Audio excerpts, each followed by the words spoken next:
একসময়ের বিশ্বসেরা অলরাউন্ডার সাকিব আল হাসান ছিলেন দুদকের দুর্নীতিবিরোধী শুভেচ্ছা দূত। তবে সময়ের ব্যবধানে তার বিরুদ্ধেই দুর্নীতির অনুসন্ধান করছে সংস্থাটি।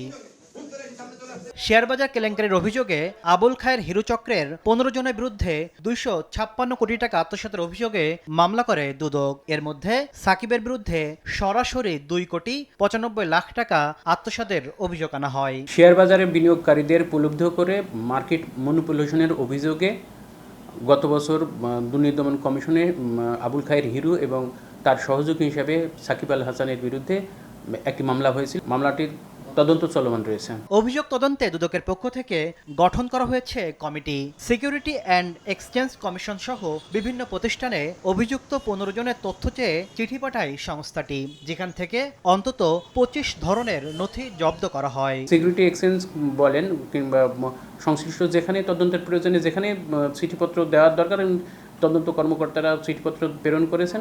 তদন্ত পর্যায়ে যেসব তথ্য পাবেন তার প্রেক্ষিতে প্রতিবেদন দাখিল করবেন।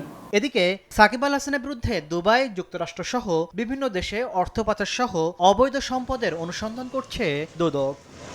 তাসলিম তৌহিদ, সময় সংবাদ, ঢাকা।